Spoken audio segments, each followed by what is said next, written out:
5 years of lies and the truth left behind. My husband left for a 6-year infrastructure project in Nigeria. I stayed behind to guard our home alone.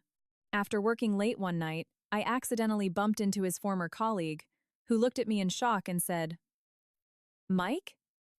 He came back to the States 5 years ago. I resolutely put a plan into motion. That night, the husband who reappeared after 5 years completely crumbled. At 2:00 a.m., I finally shut down my computer. My head was splitting from working 3 consecutive late nights. It had been 6 years since Mike Davis left, and I had grown used to this rhythm. Filling every waking hour with work meant less time to think about him. Tonight, an issue with our project launch required emergency fixes that kept me at the office until now. Only a few tech team members and I were left in the building. Dragging my exhausted body, I stepped into the elevator and pressed the lobby button. Suddenly, it hit me today was our wedding anniversary. 7 years, I muttered under my breath, subconsciously touching the ring on my left hand. The elevator doors opened on the 12th floor, and a man in a gray suit stepped in. I stepped aside, keeping my head down. Jessica? Jessica Parker? Startled, I looked up. Under the bright elevator lights, I recognized James Miller, Mike's colleague from the Africa deployment. I had met him exactly once, 3 years ago, when he briefly returned to New York for a project briefing and I attended as Mike's wife. "James, you're working late too," I forced a smile. Just finished a video conference. The time difference with Nigeria is brutal," James sighed. "Looks like you're pulling a late one too. If Mike knew you were working this hard, it would break his heart." My heart sank at the mention of his name. "How is he doing these days? We haven't been able to video call in over 2 months. He said the project is in a critical phase and the cell reception in the rural areas is terrible." James's expression suddenly froze. The elevator reached the lobby, and the doors opened, but he made no move to step out. "Is something wrong?" I asked. "Jessica." James hesitated, avoiding my eyes. "Do you really not know?" "Know what?" Taking a deep breath, James took a step closer and lowered his voice. "Mike came back to the States 5 years ago." Time stopped. Instinctively, I threw my hand out to block the closing elevator doors. "What? What are you talking about?" "The African Aid Construction Project ended 5 years ago." James's voice grew urgent. "I remember it clearly because we flew back to JFK together. He even told me he was going to head straight home to surprise you." I leaned against the cold metal wall of the elevator, my legs giving out. "That's impossible. We video call, and he sends me his GPS location every week. Those things are incredibly easy to fake," James said, his voice dropping further. "I really shouldn't be saying this, but it's been bothering me for years that you still thought he was in Africa. I saw him in Tribeca last year. He was with some woman. I called out to him, but he pretended not to hear me and just kept walking." The blood drained from my face. The elevator started moving again, heading down to the parking garage. "Are you sure? You didn't mistake him for someone else? We worked together for 3 years. How could I not recognize him?" James pulled out his phone. "I even took a picture. I was going to send it to you right away, but I thought it wasn't my place." On the screen, a familiar profile of a man was wrapping his arm around a young woman's shoulders, walking into a high-end restaurant. The jacket he was wearing was the one I had mailed to him in Africa for his birthday last year. In that moment, my entire world collapsed. "Thank you for telling me." My voice was shockingly calm, as if I were discussing a stranger. "Jessica, are you okay? What are you going to do? If you need help." "No, I'm fine." I shook my head and pulled out my phone. "Could you text me that picture?" "Of course." The photo buzzed into my phone. Zooming in, there was no denying it was him. What devastated me even more was the timestamp on the photo. 6 months ago. 6 months ago, Mike told me he was exploring a remote region in the African bush where the signal was so bad he couldn't contact me for 2 straight weeks. The doors opened to the parking garage. I should get going. "James, really? Thank you for tonight. Are you sure you're okay? Do you want me to drive you?" "I'm fine." I turned and walked toward my car. To my own surprise, my steps were steady. It wasn't until I sat in the driver's seat and locked the doors that my body began to shake uncontrollably. 6 years. A full 6 years. I had stayed alone in this city, guarding our home, keeping a promise that didn't even exist. I dug through our text history. Just last week, he had sent me a picture of an African sunset, writing, "When I get back, I'm taking you here so you can see a real sunset." Liar. Tears of absolute fury burst forth. It wasn't out of sadness. I wiped my tears and started the engine. I didn't go to our house. Instead, I drove to a small studio condo in Hoboken we had bought before getting married. We originally planned to rent it out, but it had remained vacant, and I only occasionally went there to clean. On the drive, I made 3 phone calls. The first was to a private investigator, Mr. Smith. I sent him the photo and asked him to dig up everything he could, as fast as possible. The second was to my best friend, Sarah. "Sarah, I need to borrow your legal expertise, and I need a good divorce lawyer." The third was to my tech lead at work. "I have a family emergency and need to take a week off immediately. I've handed over all project launch materials." Once everything was set, I took a deep breath. Why did Mike do this? Where and how had he been making a living for the past 5 years? There had been no major withdrawals from our joint account. Suddenly, I remembered something from 3 years ago. Mike had asked me to open a joint credit card under my name, saying it would be easier to use the project's extra stipends that way. I received the statements every month, but it was just minor living expenses, so I never suspected a thing. Looking back, it was just another prop to maintain the illusion that he was overseas. Arriving at the condo, I booted up my laptop and logged into our bank accounts. The joint credit card hadn't been used in 3 months. Strange. Last week, he said he bought local artisan crafts and shipped them to me. I looked up the FedEx tracking number. The origin location wasn't Nigeria, it was a fulfillment center in Brooklyn. More and more puzzle pieces were snapping into place, pointing to a cold, hard truth. My husband, the man I had loved for 10 years, had been deceiving me for 5. By 4:00 a.m. My mind was clear, and I wrote down an action plan. 1. Gather all evidence, bank statements, fake shipping labels, etc. 2. Locate Mike's actual residence and trace his life over the past 5 years. 3.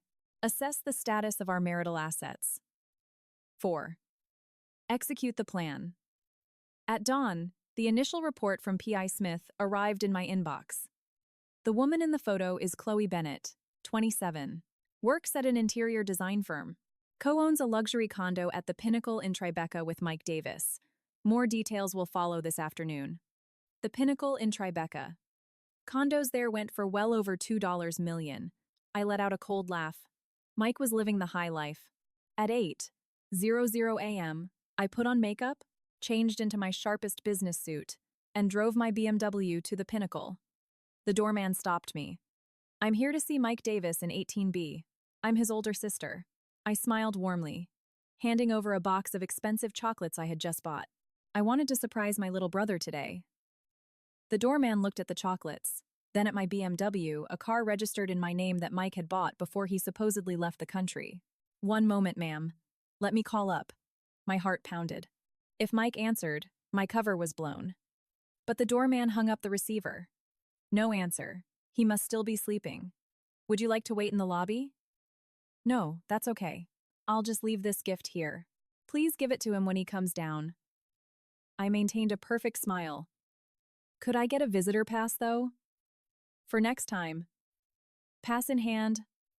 I left the building. But I didn't go far. I parked near a coffee shop across the street and waited. At 10:47 a.m., a familiar figure emerged from the building's entrance. Mike. He was holding hands with a young woman. They were laughing and chatting, and the woman was carrying a Whole Foods grocery bag.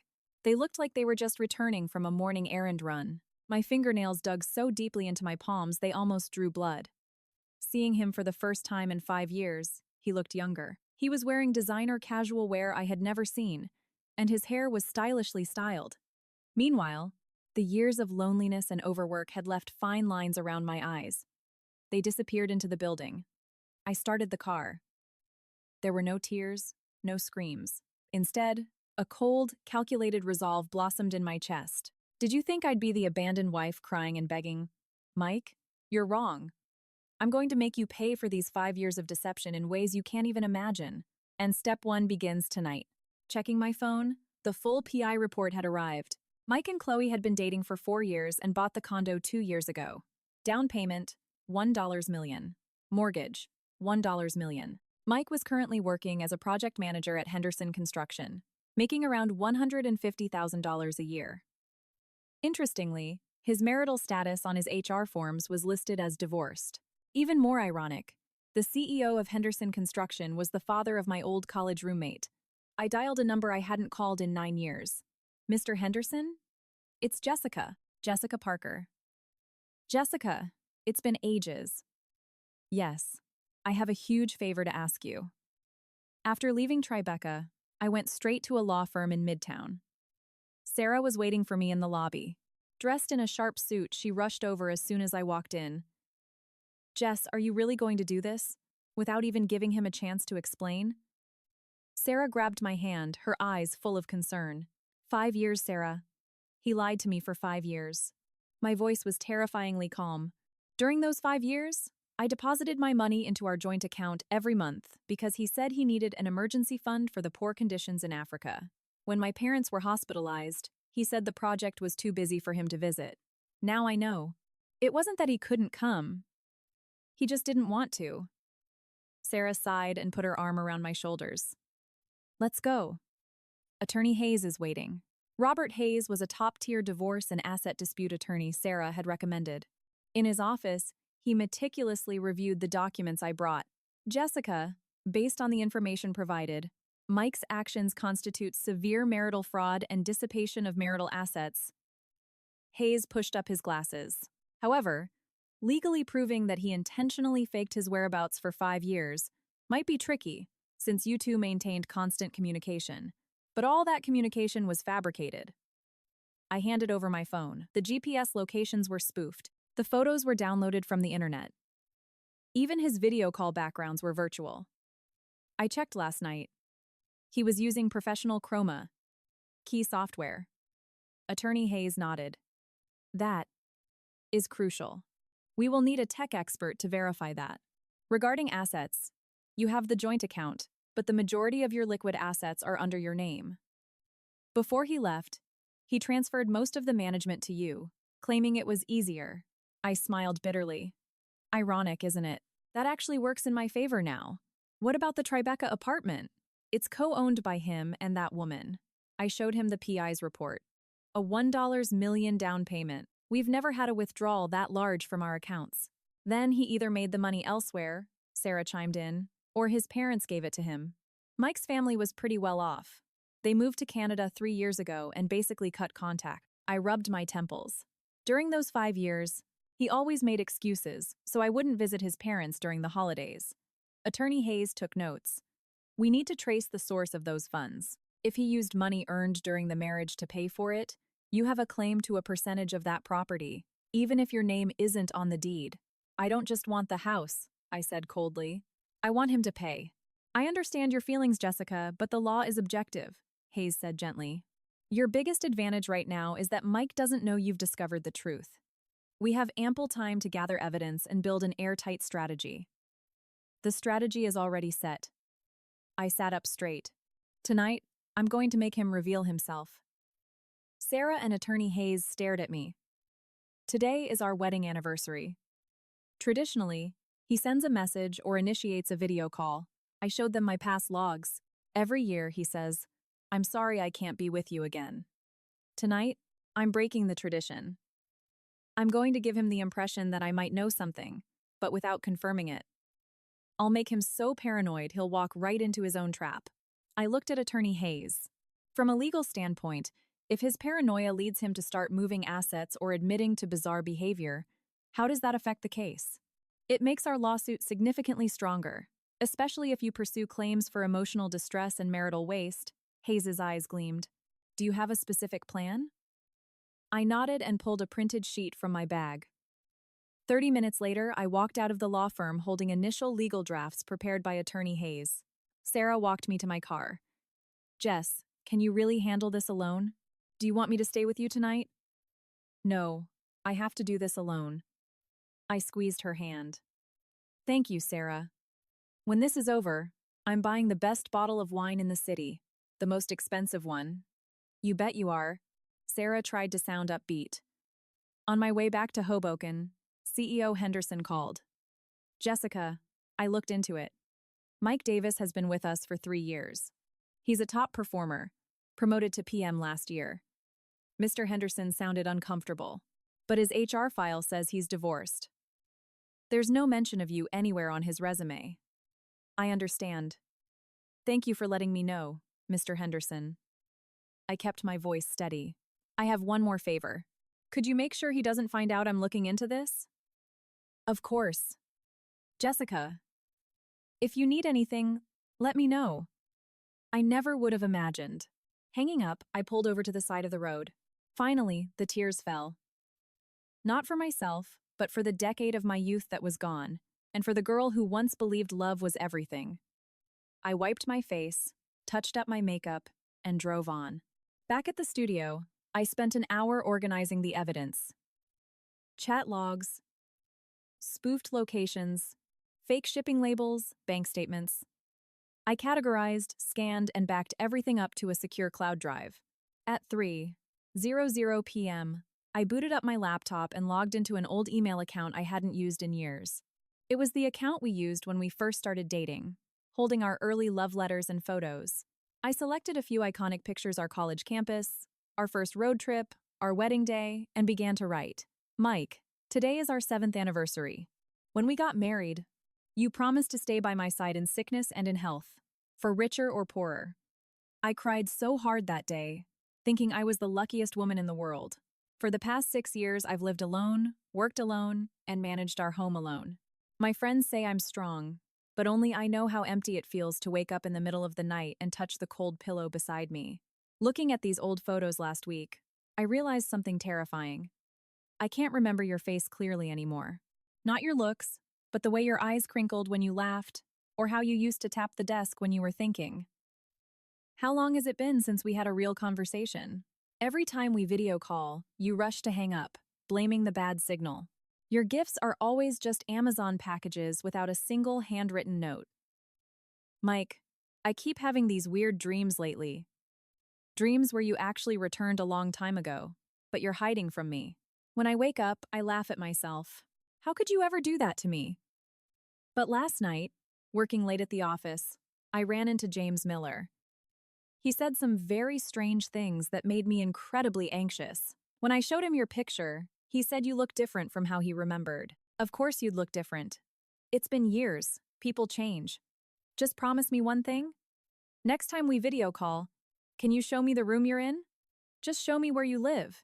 Even if it's just through a screen, I want to feel like I'm part of your life. Forever yours, Jessica. I read it over 3 times. I nailed the tone, the perfect mix of longing, slight suspicion, but no concrete proof. Enough to make him sweat, but not enough to make him bolt. I clicked send. Now, the waiting game. Calculating the time difference. If Mike were truly in Nigeria, it would be 9:00 p.m. But he was in New York, where it was 3:00 p.m. He usually checked his personal email around his afternoon coffee break. I forced myself to lie down and rest. Tonight was going to be a long night. At 7:00 p.m., my phone rang. It was Mike. I took a deep breath and answered, "Hey, Mike." "Jess, I just saw your email." His voice was tense. The background was dead silent. "Why are you suddenly saying all this? What exactly did James say to you?" "Oh, it's probably nothing." I purposely made my voice sound exhausted. "I've just been so tired lately. My mind is playing tricks on me." "Were you busy today?" Yeah, just wrapped up a project site visit." "But?" He paused. "Jess, don't overthink things. I'm doing fine here.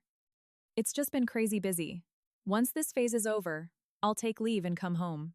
"Yeah," I replied softly. "Can we do a video call right now? I miss you." Silence hung heavy on the other end. Now isn't a good time. I'm outside and the reception is terrible. Outside? It's 1:00 a.m. in Nigeria right now. And it sounds perfectly quiet where you are. Oh, I'm indoors. At a colleague's place, having a drink. He was noticeably stumbling over his words. Jess. Seriously. What's going on? Did you hear some weird rumor? Rumor? I echoed. What kind of rumor? Silence again. I'm just worried about you. You don't sound well. Mike tried to lighten the mood. Are you working too hard? Take care of yourself. I will. I stared out at the dark New Jersey skyline. Mike, if you're hiding something from me, tell me now. I can forgive you. What are you talking about? Of course I'm not hiding anything. His answer was too fast, too defensive. My heart plummeted. Even now, pushed into a corner, he chose to lie. All right then, I said quietly. I'm really tired, so I'm going to let you go. Happy anniversary. Wait, Jess, I hung up. A few minutes later, a text came through. I'm so sorry I couldn't be with you for our anniversary again. I'll make it up to you when I get back. I love you. I stared at the message, feeling a sudden wave of nausea. How many times had he fed me these exact words over the past 5 years? And like an idiot, I had believed him every single time. By 9:00 p.m., I changed into dark clothes and packed a small backpack with a power bank, a mini camcorder, a digital voice recorder, and a few legal documents from Attorney Hayes. I drove into Manhattan and parked near the Pinnacle in Tribeca, taking a window seat in the cafe across the street. At 10:15 p.m., I saw Mike hurrying out of the building. He looked around nervously before hailing a yellow cab. I immediately ran to my car and tailed him. The taxi wove through the city before pulling up in front of a quiet, old-school diner in Queens. Mike got out, checked his surroundings again, and went inside. I parked around the corner and pulled out my camcorder. Through the diner window, I could see Mike sitting across from a middle-aged man, both looking extremely serious. I recognized the man. It was Mike's cousin, Kevin, who worked as a commercial banker. I zoomed in. Spread across the table were what looked like real estate deeds and life insurance policies. I recorded everything. My heart was racing. Why was Mike meeting his banker cousin in the middle of the night with property and insurance documents? The conversation lasted about 30 minutes. As Kevin left, he patted Mike's shoulder with a grim expression. Mike sat alone in the booth for a long time, his head in his hands. I waited patiently. Finally, he got up, paid, and left. But he didn't head back to Tribeca. I followed him at a safe distance. 15 minutes later, he arrived at an older residential neighborhood in Flushing. I recognized the house. It was the home his parents owned before they emigrated to Canada. It looked like it hadn't been sold yet. Mike stood on the sidewalk for a long time, looking up at a dark window. He pulled out a cigarette and lit it. It was the first time I had ever seen him smoke. Finishing the cigarette, he pulled out his phone, hesitating. Finally, he dialed. Almost simultaneously, my phone rang. Mike flashed on the screen. I didn't answer immediately. On the 7th ring, I swiped accept, making my voice sound groggy. Hello? Mike? Why are you calling so late? Jess, were you sleeping? His voice was hoarse. Just laid down. Is everything okay? No. I just wanted to hear your voice. He paused. Jess, if I ever did something wrong to you, could you forgive me? Here we go. He was finally testing the waters. Depends on what it is, I said quietly. What did you do, Mike? Heavy breathing was the only sound from the other end. Nothing, just thinking out loud. I know I've neglected you these past few years. He deflected the question. Listen, you mentioned wanting a new car last time. I've saved up some money. Do you want me to wire it to you? No. My car runs fine, I replied calmly. Keep your money. Buy some good vitamins. I know the conditions over there are rough. Jess? He suddenly choked back a sob. I'm sorry. I'm so sorry. Sorry for what? For everything.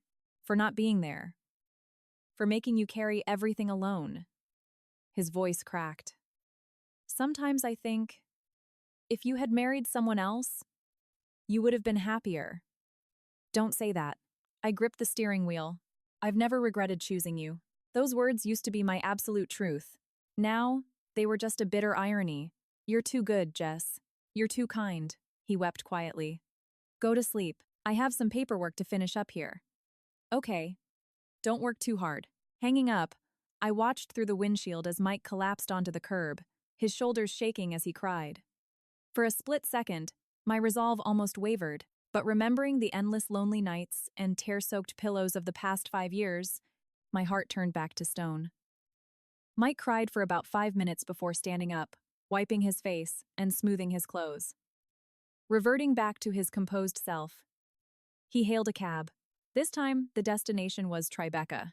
I didn't follow. I had enough for one night. Back at the condo, it was already 1:00 a.m. I backed up all the evidence to my cloud and external hard drives.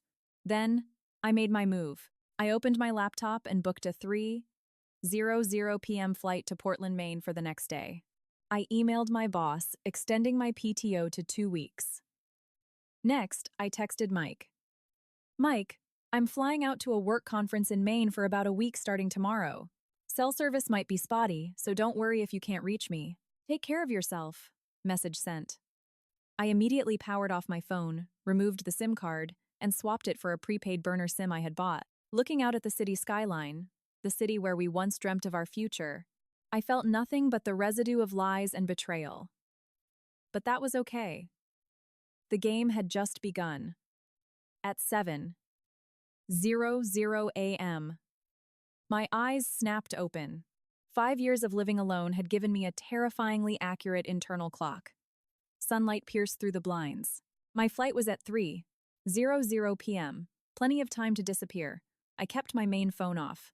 Using the burner, I texted Sarah, going off-grid for a week. Old number deactivated. Burner number is strictly confidential. She replied instantly, got it. P.I. Smith sent new intel. I'll forward it to the secure email. Stay safe.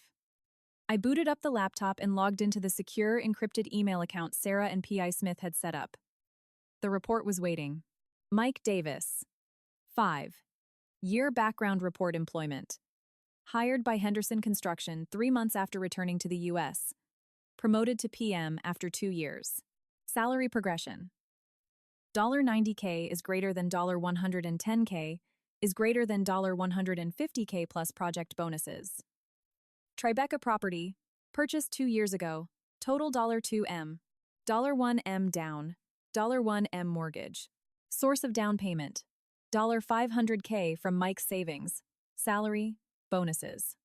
The other $500K wired from an account belonging to Robert Bennett, *** Robert Bennett, retired structural engineer, father of Chloe Bennett, ***, Chloe Bennett, 27, interior designer, salary to $75K.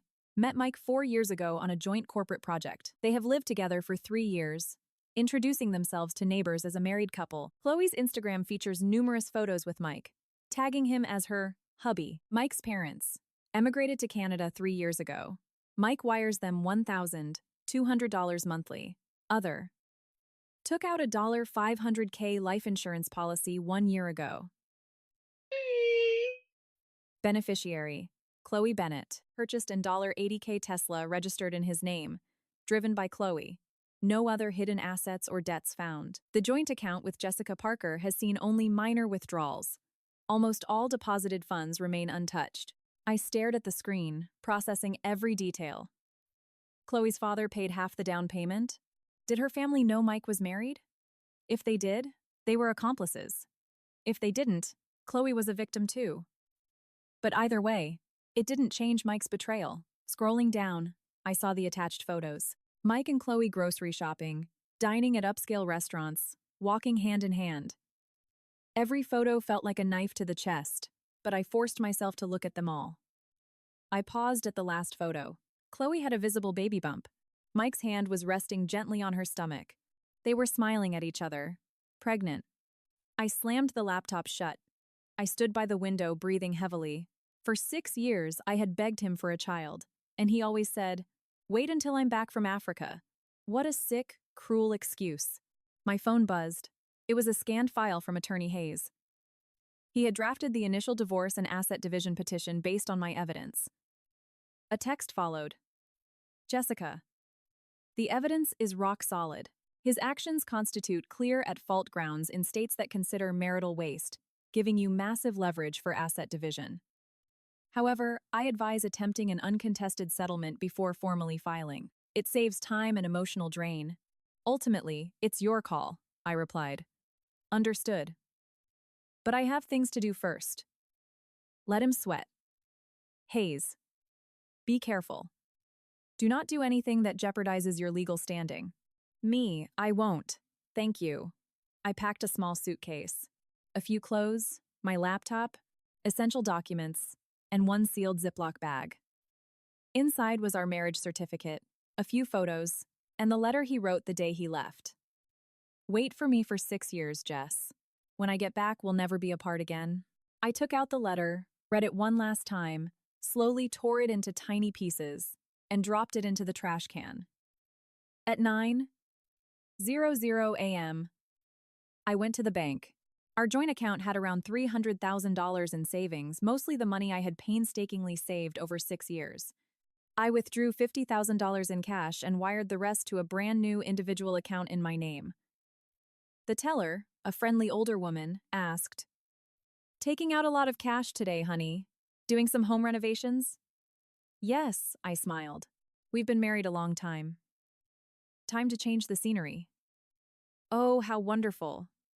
Your husband must be thrilled." "I hope so." My smile remained fixed, but my heart was pure ice. After leaving the bank, I stopped by Attorney Hayes' office, signed a few authorizations, and formally handed over my power of attorney. "If I don't contact you within a week, proceed with the lawsuit as planned." "Where are you going?" Hayes asked. "Are you in a safe place?" "Don't worry. I just need time and space to think." I didn't give him my itinerary. At noon, back at the condo, I sent one last text to Mike using the burner phone. "Mr. Davis, this is Attorney Robert Hayes, representing Jessica Parker. Miss Parker has stepped away for urgent personal matters and has entrusted me with her legal affairs. Miss Parker wishes to discuss the terms of your divorce. You have 3 days to contact my office. If we do not hear from you, we will immediately initiate formal legal proceedings." As soon as the message delivered, I pulled out the burner SIM and snapped it in half. At 2:00 p.m., I arrived at Newark Airport. Before boarding, I used a payphone to call Sarah. "I'm heading out. You won't be able to reach me until next week. Don't worry. Jess, are you sure you're okay doing this alone? I need to completely detach from this environment to figure out my next steps." I looked at the planes on the tarmac. "I'll be fine. All right. Just text me once a day to let me know you're alive. Use our code." Got it. Our old dorm room number. Love you, Sarah. Love you too. Hanging up, I let go of the last string tying me to my past. The boarding announcement echoed through the terminal. I dragged my suitcase toward the gate, not looking back. As the plane took off, I looked down at the shrinking city skyline. This place used to hold all my dreams with Mike. Now, only the wreckage of lies and betrayal remained. I tried to close my eyes and sleep, but my thoughts were racing. If he came back 5 years ago, why lie? Just because he fell for someone else? Or was there another reason? Last night's meeting with his cousin, the property deeds, the insurance papers, it all gnawed at me. A deep sense of unease bubbled up. "Would you like something to drink, ma'am?" The flight attendant's gentle voice snapped me back. "Just water, please." "Thank you." Taking the cup, a question popped into my head. How would Mike react to the lawyer's text? Panic? Anger? Relief? Probably all three. But regardless, I had only given him 3 days. After that, the lawsuit drops. The plane broke through the clouds into blinding sunlight. I pulled down the shade and opened a book, trying to calm my mind, but the words just danced on the page. "Excuse me." The middle-aged woman sitting next to me spoke softly. "You look quite pale. Are you all right?" I realized I had been shivering. "Oh, just a bit cold." "I'm fine. Here, take this." She pulled a soft cashmere shawl from her tote bag. Wrap yourself up. People have to look out for each other when traveling. She smiled warmly. I'm heading to Maine to visit my daughter. She works in Portland. Are you traveling for fun? Yes. Just needed a change of scenery. That's lovely. Have a wonderful time. The Maine coast is beautiful. Looking at the ocean just heals the soul. She patted my hand. Whatever is weighing on your mind, the ocean will wash it away. I nodded, offering a grateful smile. Sometimes, the kindness of strangers feels warmer than the comfort of people you know. After a few hours, the plane touched down at Portland International Jetport. The crisp, salty air hit me instantly, a stark contrast to the stuffy city I left behind. I hadn't booked a standard hotel. Instead, I chose a secluded bed and breakfast near a quiet coastal town up Route 1. The B&B owner was a hearty, welcoming woman. When I told her I came alone to clear my head, she specially gave me the room with the best view of the Atlantic. If something's eating at you, sweetie, just yell it out to the sea. Tell the ocean everything, she said, handing me a brass key. Dinner's ready downstairs whenever you're hungry. The room was pristine. Through the large bay windows, the deep blue ocean stretched out endlessly. I dropped my bags and stepped out onto the balcony. The crashing waves sounded like a whispered secret. I turned on my new burner phone. One text from Sarah. You land? I replied, arrived safe. Room 307. For the next 3 days, I did the most relaxing things I could think of. I changed into a wetsuit and plunged into the frigid Maine waters. I swam out far past the break line. Floating on my back, looking up at the vast sky, my problems suddenly felt incredibly small. Mike's betrayal, 5 years of waiting, Chloe's existence, the unborn child in this moment, none of it mattered. I stayed in the water until my fingers were completely pruned. When I walked back up the beach, the B&B owner was waiting with a thick towel. Don't stay out there too long. The cold gets into your bones, she scolded gently, handing me the towel. Come with me. I want to show you something. I followed her to the backyard. There was a small garden and a few wild blueberry bushes. She picked a handful of plump berries, rinsed them under a spigot, and handed them to me. Try these. Grown right here. Sweet as candy. They burst with tart, sweet juice. They're amazing. Do you run this place all by yourself? My husband passed away the year before last. Heart attack? She said matter-of-factly, picking more berries. At first, it felt like the sky had fallen. But the living have to keep living, right? Look at these bushes. Just because he's gone doesn't mean they stop growing. People have to be the same. Put down your own roots and bloom on your own. I ate the blueberries in silence. Something hard inside my chest began to melt. Get a good night's sleep. Tomorrow, I'm taking you somewhere special, she winked. Where? Secret. Let's eat first. I made New England clam chowder from scratch. At dinner, I met the other guests. A young couple, a solo photographer named Vince, and a young mother with her toddler. We sat around a large oak table, sharing food and stories. Vince showed us photos from his trip to Tibet. The mother talked about the chaos of traveling with a kid. The couple was planning a kayaking trip. No one asked about my past or why I was alone. At this table, we were just strangers sharing a meal. I felt an unprecedented sense of peace. Back in my room after dinner, I booted up my laptop. After hesitating, I logged into that old email account. As expected, there were dozens of unread emails. All from Mike. He had been sending one almost every hour since last night. 11:00 p.m. Jess. What the hell is that text from the lawyer? You want a divorce? Why? Let's talk. Please. 2:00 a.m. Pick up the phone. I'm begging you. We can talk through this. We can fix anything. 4:00 a.m. Where are you? I'll come to you.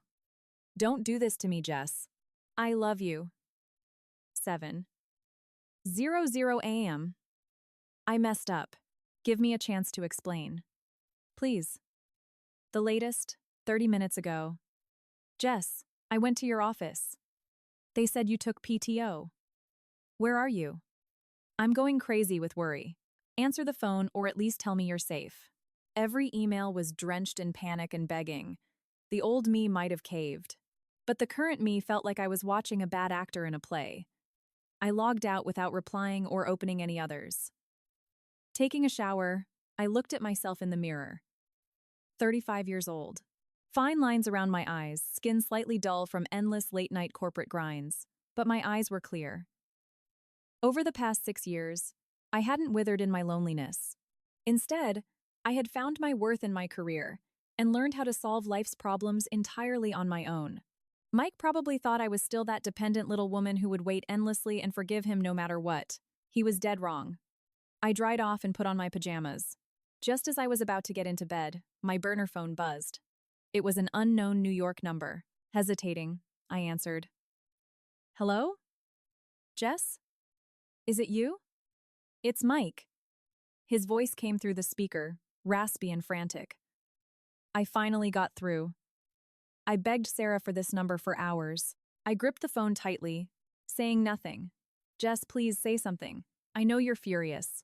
I'm sorry. It's all my fault. But please, let's talk in person. Just tell me where you are. I'll fly out right now. There's no need for that, I finally spoke. My voice was surprisingly calm. My lawyer will handle communication. No. Please don't do this, Jess. I love you. I swear to God I love you. Those 5 years. I had my reasons. I can explain. What reasons? What possible reason makes you pretend to be in Africa for 5 years? What reason makes you live with another woman, buy a multi-million-dollar condo with her and get her pregnant? My voice started to tremble, not from sorrow, but from absolute rage. Dead silence on the other end. How? How do you know all that? His voice was barely a whisper. That doesn't matter. What matters is that our marriage ended the second you decided to lie to me, Mike. Right now, we're just going through the legal paperwork. No, it's not over. Jess, listen to me. I'll explain. When I came back, I was sick. I had a severe illness. I didn't want to be a burden to you. Stop. I cut him off. Every word out of your mouth is sickening. Jess, please, just one more chance. One last chance. You had 5 years' worth of chances, I said coldly. Every single day, you had the chance to tell the truth. You didn't. Mike, I don't hate you, but I will never, ever forgive you. Money, the house, anything you want, I'll give it to you. Just come back. We can start over. What I want is my freedom, I said. The freedom to divorce you. Without waiting for a response, I hung up and blocked the number. As the screen went dark, the only sound in the room was the crashing waves.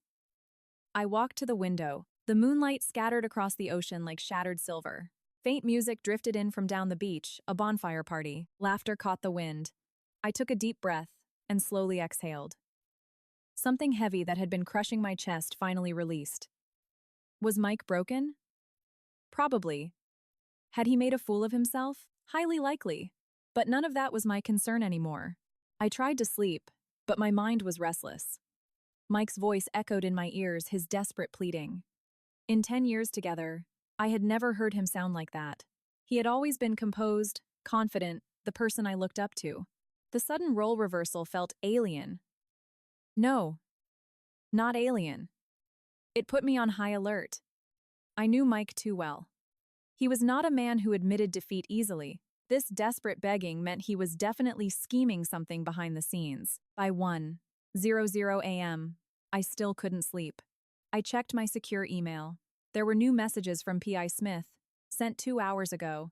Jessica, urgent update. Mike Davis visited a law firm this afternoon. Not Attorney Hayes' firm, but a smaller, aggressive litigation firm in Lower Manhattan known for playing dirty in asset disputes. He was in there for 90 minutes and left looking grim. Also, Chloe Bennett visited a private OB/GYN clinic this morning. She was there for 3 hours, didn't go to work, and went straight home. At the Tribeca apartment, Chloe's parents arrived shortly after Mike returned from his lawyer. They stayed for 2 hours, leaving looking furious. Lastly, Mike visited his cousin Kevin's house tonight and hasn't left. We are maintaining surveillance. Analysis.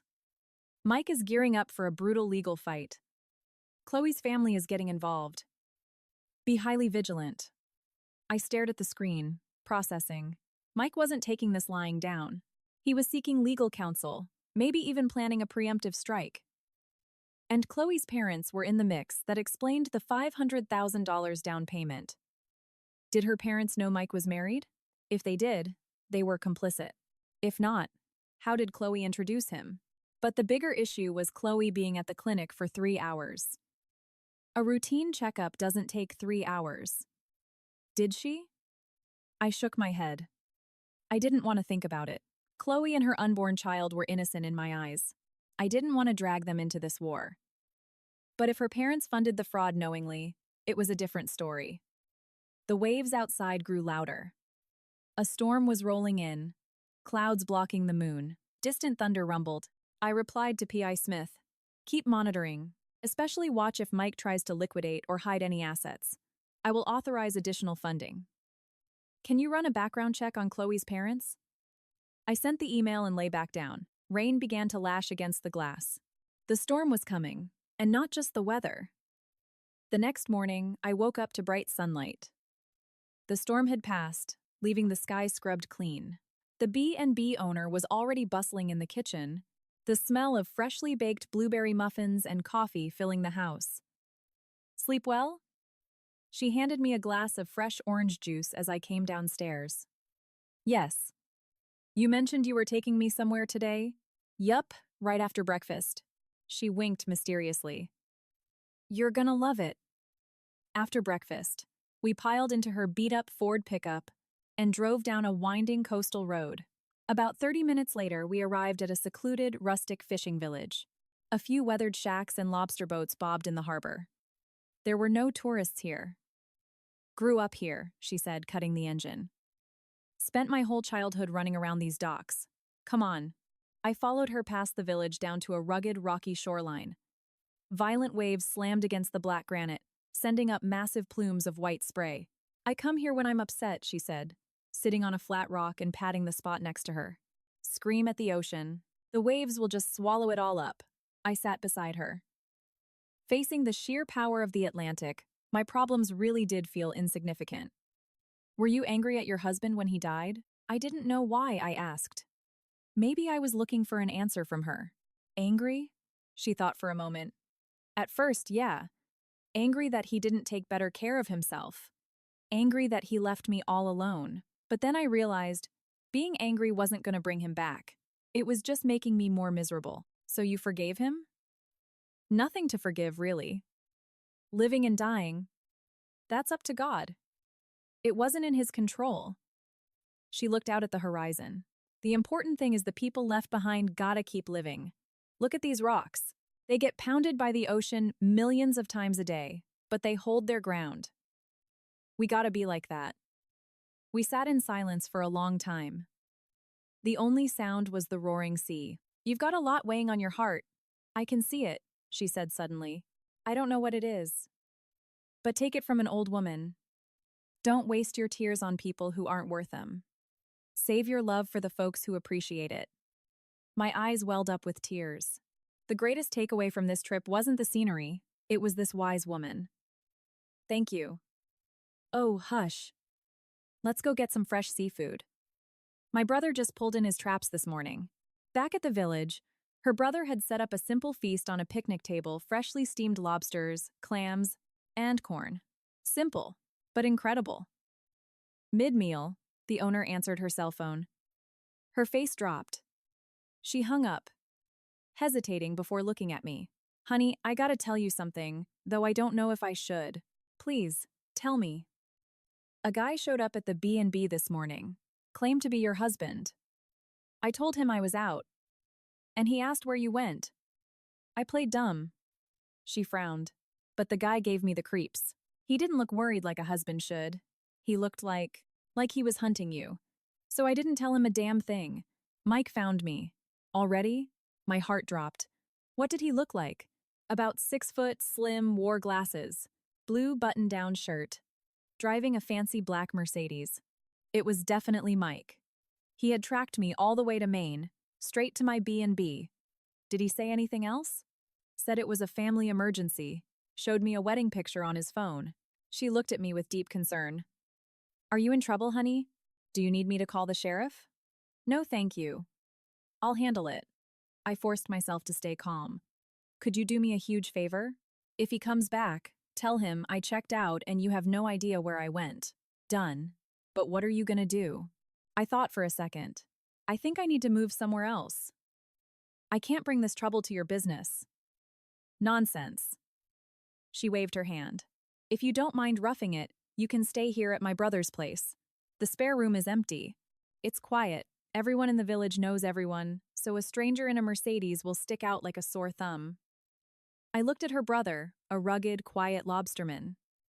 He nodded. You can stay. On the house. Consider it a favor for a friend.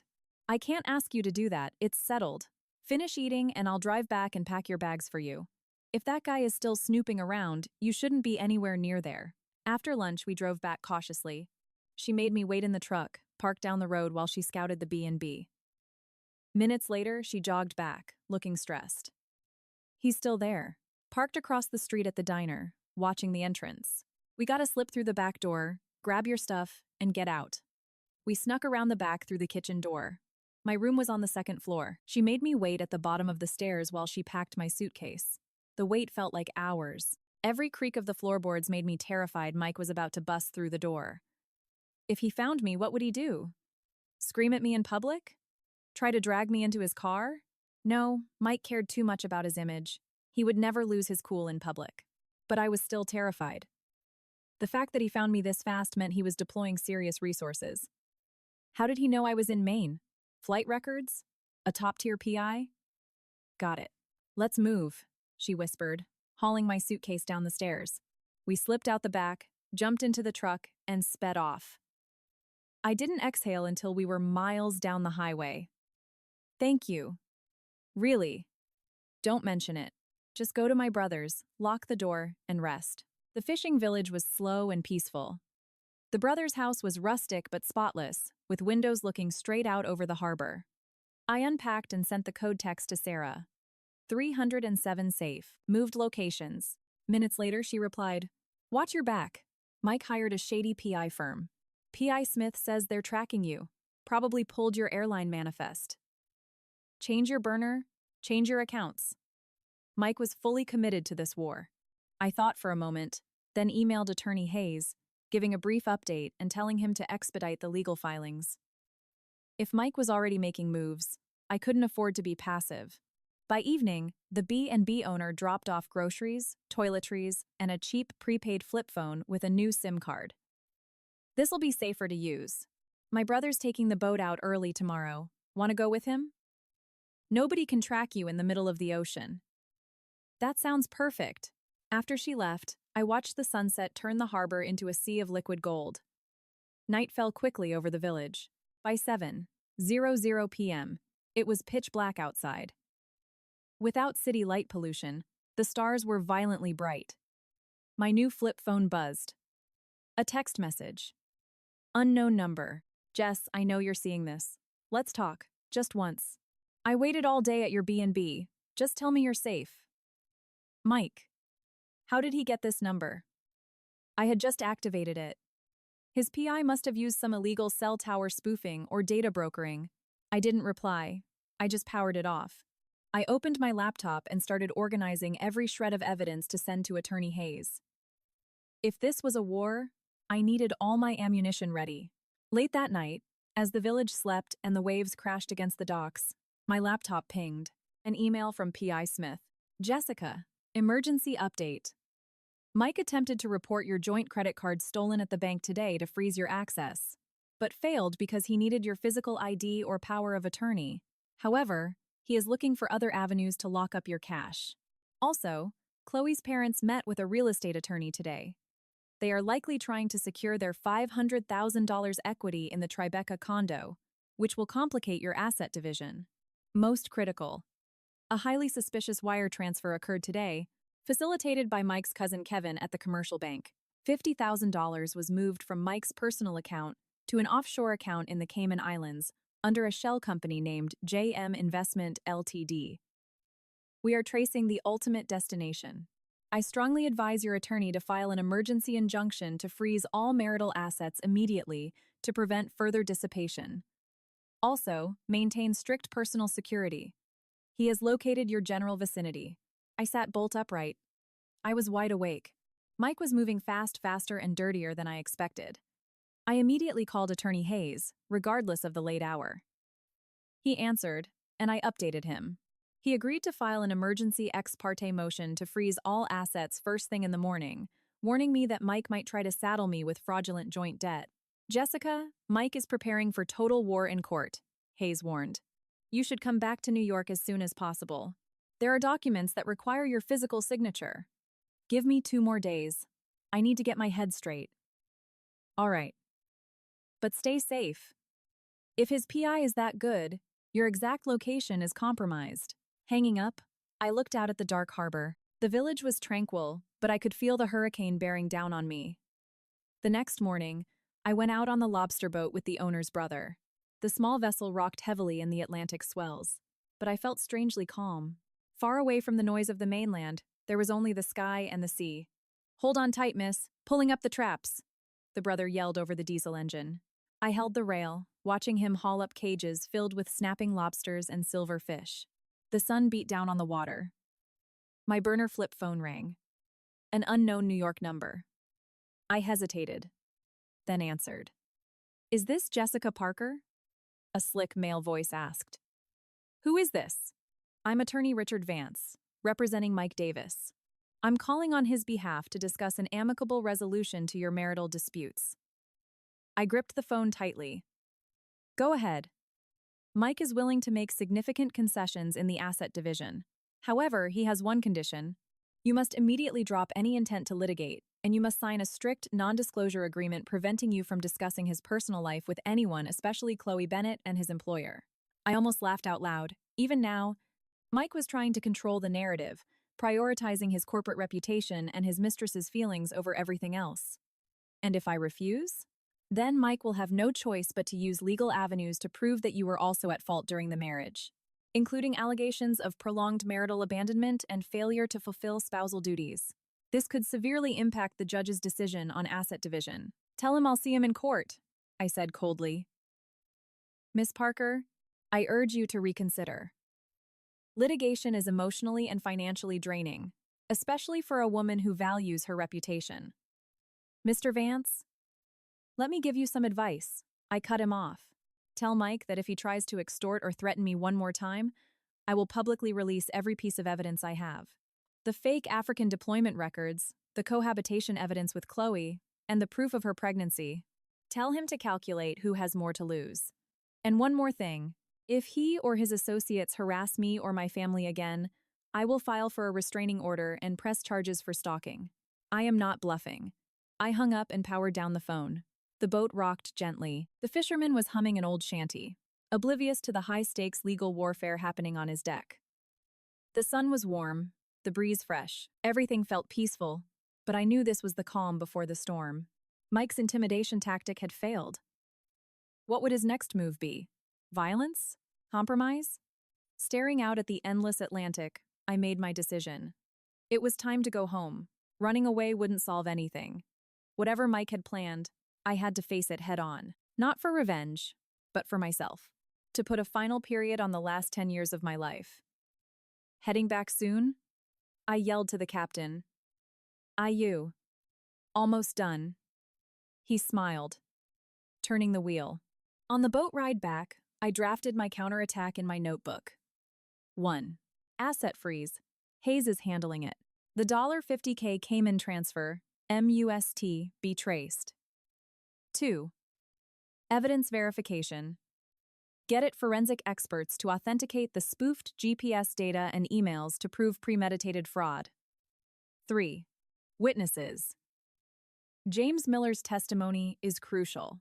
He's the only third party who can confirm Mike's return 5 years ago. 4. Psychological armor. Do not fall for Mike's gaslighting, threats, or pity plays. "We're here, miss!" The boat bumped against the wooden pier. The B&B owner was waiting for me, looking relieved. "You're back. That guy came looking for you again." Brought another man and a woman this time. Claimed they were his cousins. Kevin and his wife. They were moving fast. What did they say? Asked if you were here. I said you went out on a boat. That woman kept trying to peek into the windows. I chased him off the property. She lowered her voice. They're up to no good. You want to move further up the coast? No. I shook my head. I'm going back to New York. Back there? Yes. I have to face the music. I smiled, handing her an envelope with cash for the lodging and her incredible kindness. That afternoon, I booked the earliest flight out of Portland. Waiting at the gate, I turned on the burner phone. Dozens of missed calls and texts flooded in from Mike and his lawyer. The most recent text was from an hour ago. Jess, I know you're avoiding me. Let's talk like adults. I'll agree to all your terms. Just come back. All your terms. Yeah, right. As the plane took off, watching the rugged Maine coastline fade away, I felt recharged. This brief escape gave me the strength to fight. It was time to go home. I landed at JFK at 8:00 p.m. The moment I turned my phone on, a text from Sarah popped up. Where are you? Mike went insane. He showed up at your parents' house. My blood ran cold. My parents lived in the suburbs in Westchester. They were elderly, and my dad had a heart condition. How dare he? I called Sarah immediately. What happened? He showed up at 4:00 p.m. with his cousin Kevin. Tried to play the victim. He told them you ran away because of work stress. And he was there to bring you home so you could get psychiatric help. Sarah sounded breathless. Your mom called me, and I drove straight over. Mike was putting on the performance of a lifetime, crying about how worried he was about your mental health. Your dad's blood pressure spiked, but luckily I got him his meds in time. When I called Mike out in front of them and told them he'd been lying about Africa for 5 years, his face dropped. He tried to backtrack, but I literally shoved him out the front door. I gripped my phone. Thank you, Sarah. Where are my parents? They're at my place in the city. Don't worry. Come straight here. I grabbed a cab to Sarah's Upper West Side apartment. Arriving past 10:00 p.m., my mother's eyes were swollen from crying. She hugged me tightly. My poor girl, what you've been through. My father sat on the couch, his face stone cold. He took a deep breath. That bastard. How dare he? Sarah handed me a glass of water and filled in the blanks. When Mike's lies were exposed, he dropped the concerned husband act and threatened that if I pushed for divorce, he'd take half of everything, including my parents' house in Westchester, which my name was technically on. That house was left to me by your grandfather. My mother wiped her tears. It has nothing to do with him. He can dream on. My dad clenched his fists. I'll die before I let him take a dime. Seeing my elderly parents suffering because of me filled me with immense guilt. For 5 years, I had assured them Mike was just working hard in Africa. Now, I realized my blind trust had hurt the people I loved most. Mom, Dad, I'm so sorry. I knelt in front of them. I'll fix this.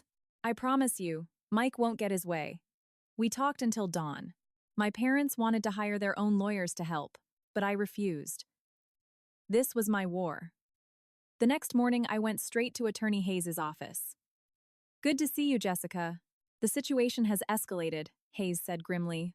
Mike's attorney sent over a settlement offer this morning. I scanned the document. Mike agreed to an uncontested divorce, but demanded 70% of our liquid assets and the title to my BMW. In exchange, he would graciously waive his right to sue for marital abandonment. He's delusional. I tossed the papers on the desk. I agree, Hayes nodded. But this shows he's panicking. He's terrified of the evidence you've accumulated. Our lawsuit is drafted. I'm filing it with the New York Supreme Court today. Also, I traced that $50,000 transfer. It went to a shell corporation in the Cayman Islands called JM Investment Ltd. Where did he even get that kind of money? That's the million-dollar question. Hayes adjusted his glasses. I subpoenaed his bank records. Aside from his Henderson construction payroll, there are several massive, unexplained cash deposits over the last 5 years, totaling close to $400,000. 40,000 yuan? Even at his peak salary, juggling a Tribeca mortgage and Chloe's lifestyle, how did he amass that? Did he have a side business? Or siphon it from our accounts? Tracing it will take time. If it's tied to illicit activity, we may need to involve law enforcement. Hayes looked at me. Jessica, one more thing. If we can prove in court that he hid or dissipated marital assets, the judge can award you an unequal distribution of the remaining estate, or even award you damages out of his share. But we need concrete proof of where that money came from. Then we find it. Leaving the law firm, I went to the bank and pulled 5 years of statements from our joint accounts. Scrutinizing the records, I found the anomaly. Every month, there was a steady withdrawal ranging from $5,000 to $10,000, marked as project material advances. The total over 5 years was nearly $300,000. Mike had explained this years ago.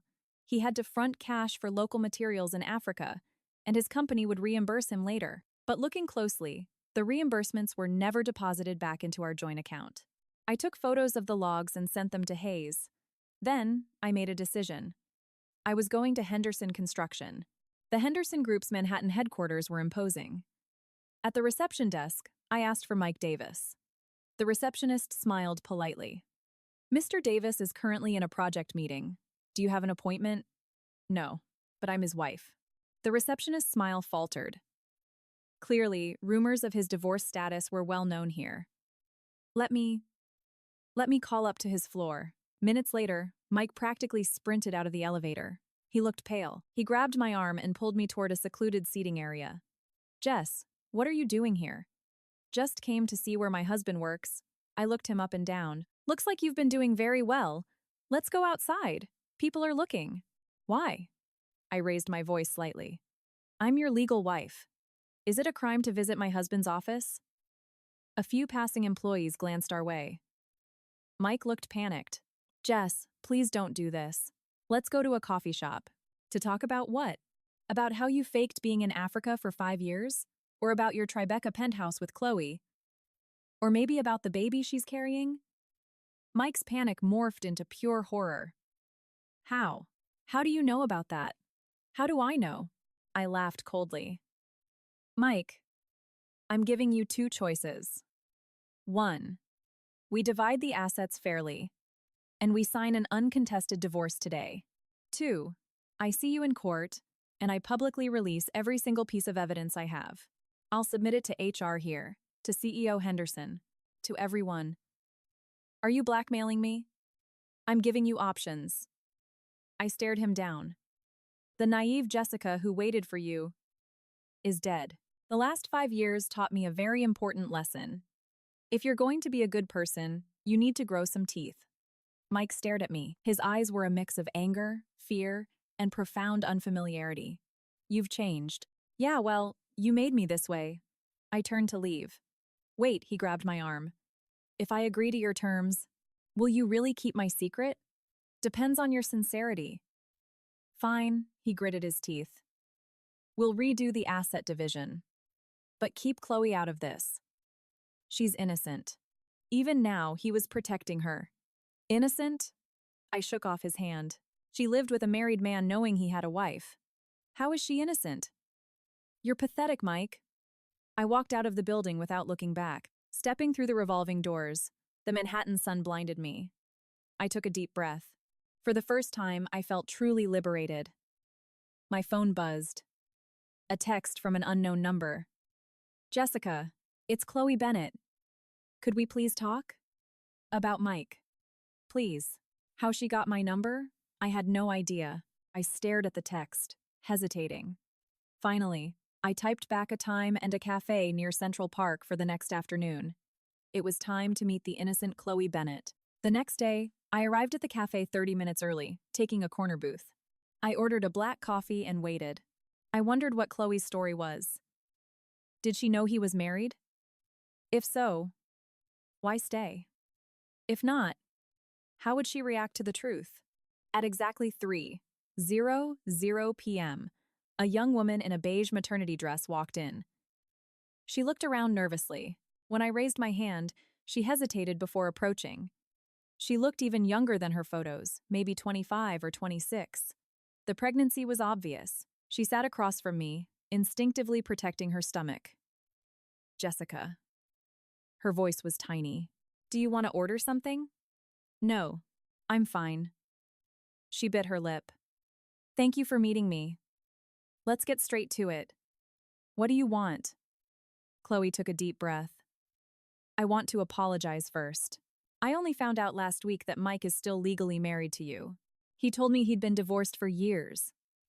I swear to God, I only found out last week. I raised an eyebrow. How long have you two been together? 3 years. We met on a collaborative project. He said his ex-wife moved overseas after a messy split due to personality differences. I believed him. So you knew your dad paid $500,000 toward the down payment on the Tribeca condo? Chloe flinched, her face draining of color. How did you find out about that? Your dad wired the money, I said firmly. She sat in silence before nodding slowly. Yes. When we bought the place last year, Mike said he was short on liquid cash. My dad really liked Mike, so he offered it as a sort of early wedding gift. Did you know that for the past 5 years, Mike has been telling me he was stationed on a remote infrastructure project in Nigeria? He told me he traveled a lot for international projects. Chloe's voice shrank. But I had no idea he was lying to you. Chloe, how far along are you? 5 months? She rubbed her belly. Congratulations, I said, stating a fact without malice. But legally, you know this child will be born out of wedlock, right? And if the court determines that Mike's extreme marital misconduct caused the end of our marriage, he's going to lose a massive portion of his assets in the divorce. That's going to affect your lifestyle. Chloe grew even paler. I don't care about the money. I just want my baby. But Mike cares. I cut her off. His job, his status, your condo, everything is built on a foundation of lies. When the truth comes out, how much do you think he'll be able to keep? Why are you telling me all this? Chloe's voice shook. I'm telling you that you're a victim too. I softened my tone slightly. Mike lied to me for 5 years, and he lied to you for 3. The difference is, I know the truth now, and you're still lying to yourself. I'm not. Really? I looked her dead in the eye. A successful mid-30s executive claims he's been divorced for years, has no kids, his entire family conveniently lives in Canada, and he disappears for days on international trips. Did you never once think that was suspicious? Chloe looked away, wringing her hands. He hated when I visited his office. Said it was unprofessional. I barely met any of his friends. He said he was an introvert. His phone was always locked, and he took it into the shower with him. When I asked, he said it was because he handled strict corporate trade secrets. She choked back a sob. So what are you going to do? I don't know. Chloe looked up, tears in her eyes. I love him. And I'm carrying his child. Love doesn't pay the bills, especially a love built on fraud. I pulled a thick stack of printed logs from my bag and pushed them across the table. This is the communication log between Mike and me over the last 5 years. Look at the timestamps. Every weekend, every holiday. He was texting me while sitting right next to you. Chloe flipped through the pages with trembling hands. Her face hardened. Finally, she covered her mouth, looking like she was going to be sick. If you need more proof, I have it, I said. But my advice to you is to make a plan for yourself and your baby as soon as possible. Mike is not a man you can trust your life with. Why? Why are you helping me? Chloe wiped her tears. You should hate me. I did hate you, I admitted. But hate doesn't solve anything. Your unborn child is innocent. They shouldn't suffer because of their father's sins. Chloe was silent for a long time. The jazz music playing in the cafe felt surreal. I'm going to leave him, she finally said. But I need time to secure things for the baby and myself. Smart choice, I nodded. If you need legal advice, I can recommend a good lawyer. No. I'll handle it. Chloe stood up. Jessica, I'm so sorry for the pain I unknowingly caused you, and thank you for telling me the truth. Take care of yourself. She nodded and walked out. Her silhouette looked fragile and unsteady. I watched her go. My emotions, a tangled mess. She was the other woman, but she was also a victim. Mike's lies had destroyed 2 women's lives. My phone buzzed. A text from Attorney Hayes. Lawsuit officially filed with the court. Mike will be served within 3 days. Also, I have a massive update on the financial front. Let's meet at my office in an hour. I paid the bill and stepped out of the cafe. Standing right outside the door was a familiar figure. Mike. He had been waiting for me. His face was rigid with anger. "What did you say to Chloe?" he demanded, his voice low and furious. "The truth," I replied calmly. "You had no right. What right do you have to interfere in my life? To tell her those things? The right of your legal wife? I didn't back down an inch. I had a right to know why you lied to me for 5 years. And Chloe has a right to know what kind of monster the man she loves really is. You ruined everything," Mike hissed. "She told me she's getting an abortion and leaving me. Are you happy now?" I was momentarily stunned. I didn't expect Chloe to make such a drastic decision so quickly. But that was her choice. It wasn't my place to judge. "If she decided that, it's your fault, not mine," I said. "You always blame everyone else, Mike. Have you ever looked in the mirror? What's there to look at? You think the last 5 years were easy for me? I lived in pure terror every single day that you'd find out. Then why didn't you just tell the truth?" I raised my voice without meaning to. "When you got back 5 years ago, why didn't you come home? Why lie?" Mike froze. He opened his mouth, but no words came out. "It was because of Chloe, wasn't it?" I answered for him. "You met her on the project. You came back, found out she was pregnant. Or maybe you just loved her more, so you decided to sacrifice me. To sacrifice our 10 years together." "It wasn't like that," he tried to deflect, but his eyes darted away. "Then what was it? Tell me, Mike." I deserve to know what I waited 5 years for. Passersby were starting to stare. Mike, ever conscious of his image, shrank back. "Let's go somewhere quiet." "Not here." "Where? The Tribeca penthouse? Or our home in Hoboken, the one you haven't set foot in for 5 years? Jess? Please." His voice cracked with genuine pleading. "Let's talk. Properly. I was wrong. I'll do whatever you want. Please forgive me. It's too late." I took a step back. "You'll be served with the lawsuit soon. See you in court." "Are you really going to be this cruel?" "You're the cruel one, Mike." I looked at the man I had loved for a decade. He felt like a complete stranger. "When you chose to deceive me 5 years ago, you should have known this day would come." I ignored him calling my name and walked away. 2 blocks down, I ducked into a bookstore and watched through the window. Mike didn't follow. He just stood there on the sidewalk, head bowed like a broken statue. My phone buzzed again. "Unknown number," I answered cautiously. "Jessica?" "It's Chloe." Her voice was high-pitched and tearful. "I thought about it. I'm keeping the baby. But I'm not staying with Mike. My parents are going to help me. Thank you for telling me the truth today. It hurts like hell, but it's better than living a lie." "Are you sure? Being a single mom is hard." "I know. But it's my choice and my responsibility." She paused. "And there's something else I need to tell you. I think Mike has been embezzling money from his company." "What?" "I'm not 100% sure. But I was using his laptop a few weeks ago and saw weird transfer records. When I asked him, he said it was Project Fund Management, but it looked really sketchy. The name on the account was JM Investment Ltd. It looked like an offshore thing. That matched exactly what Attorney Hayes had found. Thank you for telling me, Chloe. Take care of yourself. You too, Jessica. Goodbye. I immediately called Hayes with the intel. Hayes said this elevated the situation from civil to criminal, and he advised me to be extremely careful, as a cornered Mike might do anything. Instead of going home, I drove to Westchester to see my parents. They were relieved to see me safe. Mike called earlier, demanding to speak to your father, my mom said worriedly. Your dad just hung up on him. Good. I hugged her. Mom, Dad, don't answer any calls from him or unknown numbers. Call 911 if he shows up again. That little punk. My dad slammed his fist on the table. I've still got enough strength left in me to teach him a lesson. Dad, your blood pressure. Calm down. Soothe him. I'm handling it. Just focus on staying healthy. Later that night, sitting in my childhood bedroom, my phone lit up. A text from Mike. Jess, one last time. Let's talk. Tomorrow at 2:00 p.m.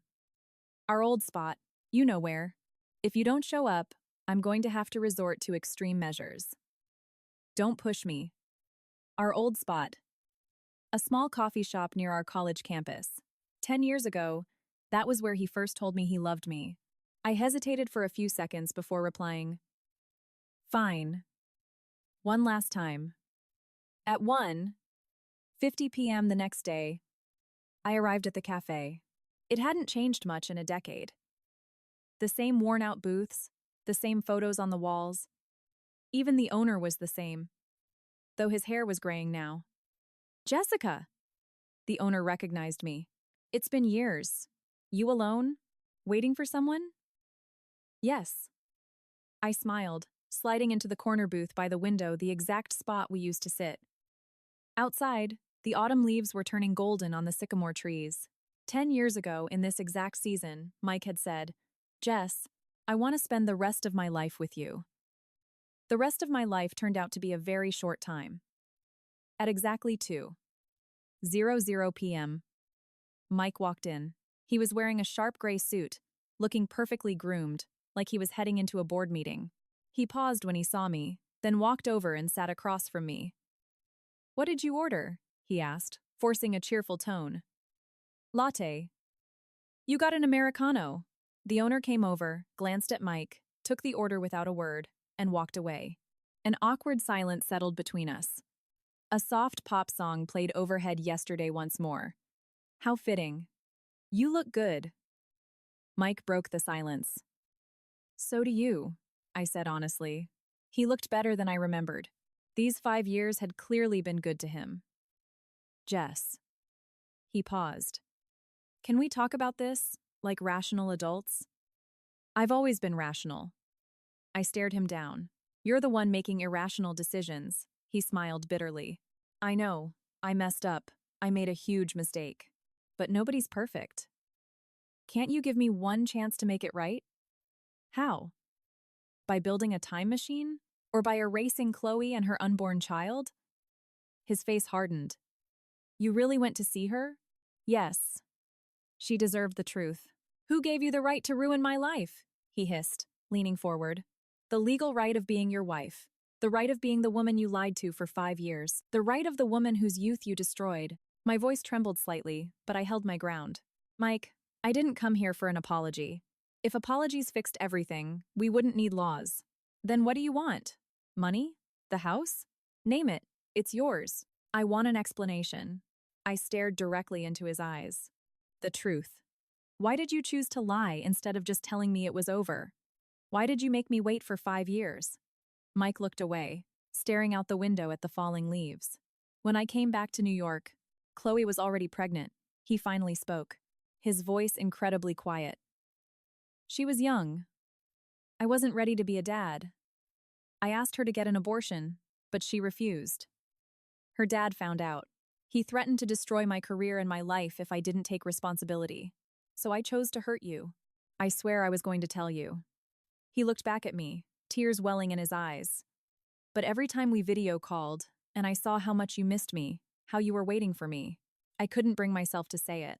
I told myself I'd wait until the baby was born, get things settled with her, and then explain it to you. When was that going to be? In a year? 2 years? 5 more? I laughed bitterly. And then what? Divorce me and make me the wicked stepmother?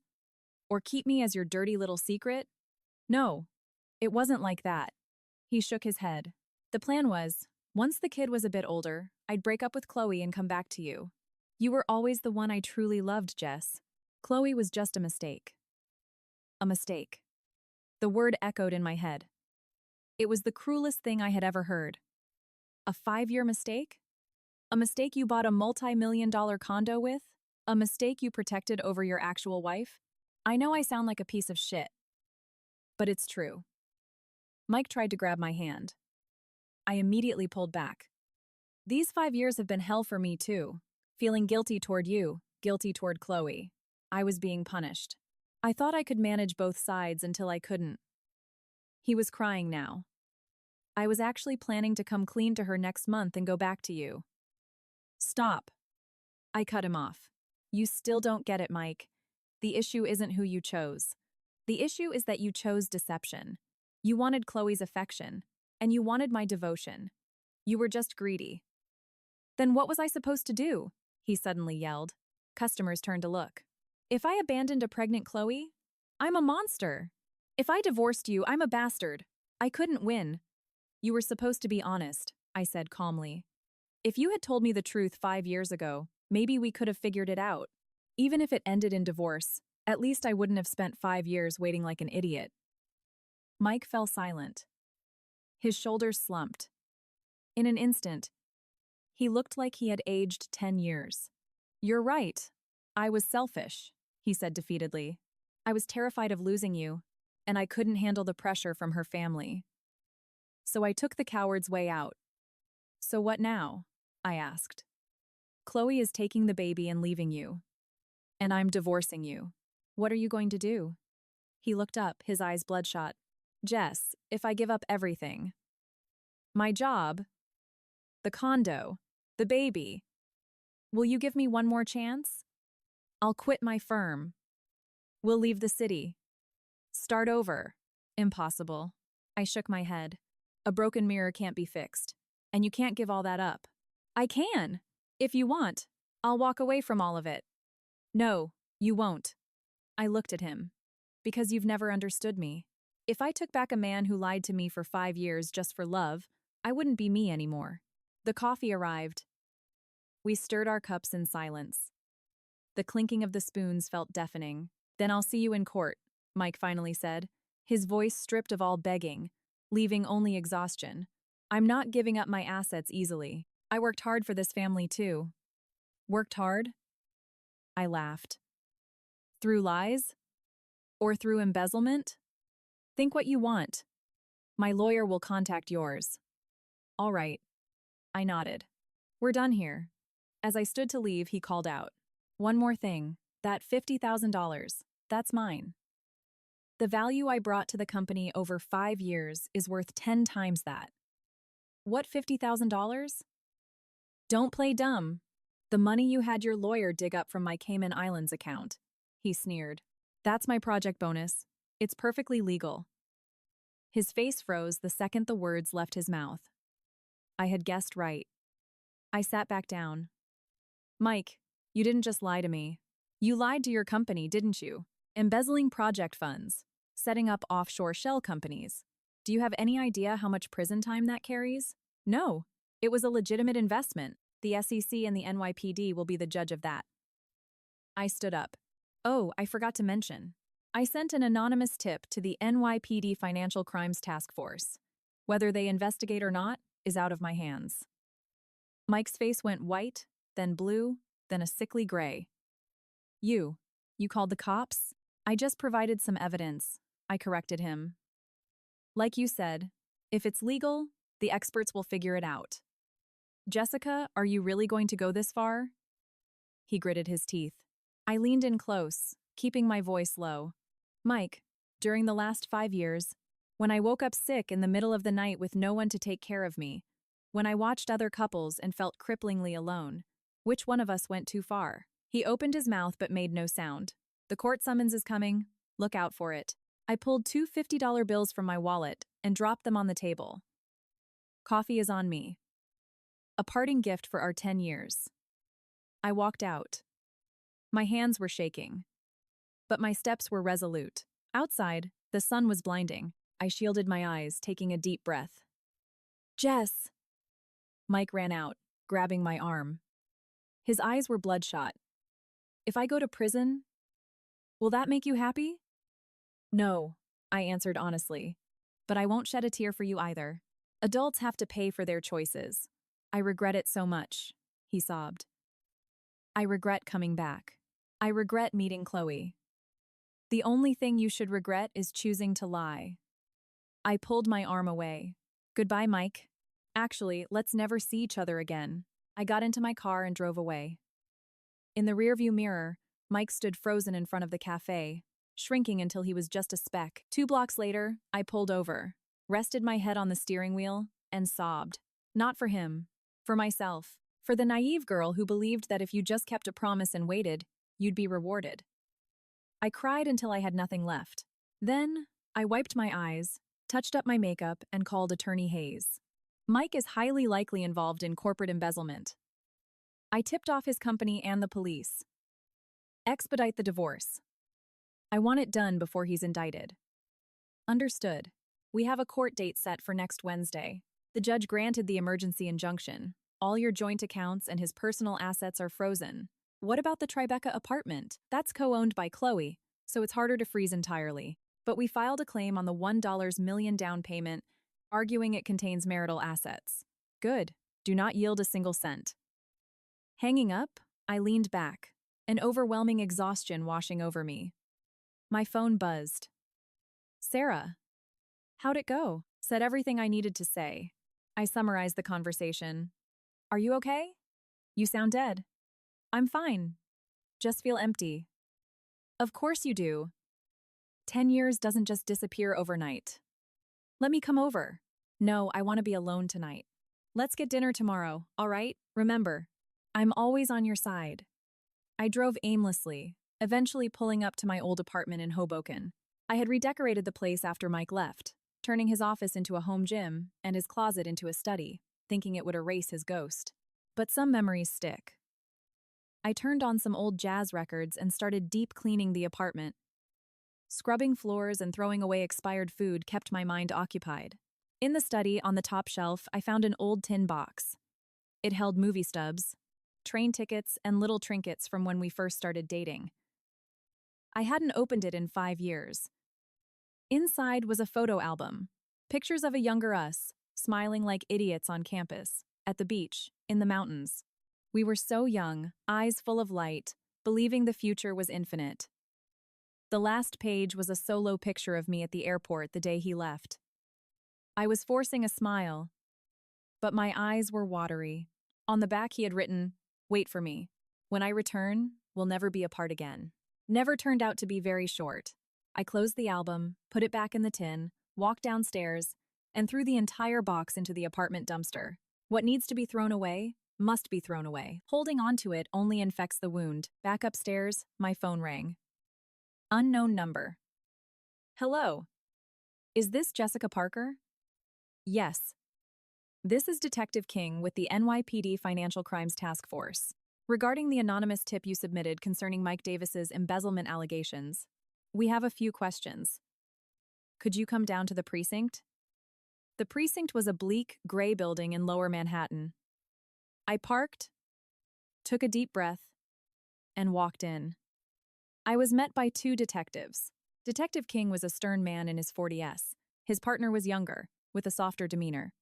Have a seat, Miss Parker. King handed me a water bottle. Thank you for cooperating. We'd like to hear specifics on your allegations. I told them everything. Finding out he returned 5 years ago, investigating the Tribeca down payment, and discovering the $50,000 Cayman Islands wire transfer. I handed over a thick binder of evidence. Bank logs, property records, and P.I. Smith's reports. You and Mr. Davis are still legally married? King asked. Yes, but the divorce hearing is next Wednesday. You stated you were effectively separated for 5 years without knowing it? The younger detective asked. Shocked. Yes. He faked being in Africa. I explained the elaborate deception. King took notes. So you had zero knowledge of his actual career or finances over the last 5 years? None. How did you obtain these offshore account records? Through a licensed private investigator, I said honestly. Everything was obtained legally. The PI can corroborate if needed. That won't be necessary just yet. King closed his notebook. Based on our preliminary look at your tip, we found multiple red flags. We are formally opening a criminal investigation. We may need you to testify down the line. Whatever you need. One word of warning, King's expression darkened. If Mr. Davis is facing serious felony charges, a cornered man might do something desperate. Keep your guard up. Call us immediately if anything feels off. It was pitch black by the time I left the precinct. The autumn wind bit through my coat. I quickly got into my car and texted Attorney Hayes. Met with NYPD. The divorce needs to be finalized immediately. Hayes replied, the judge has expedited the docket.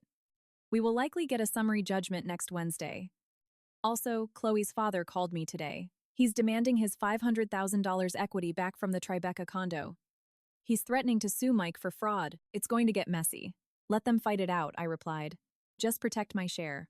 Driving past the Pinnacle in Tribeca, I instinctively slowed down. Out front, a heated argument was taking place.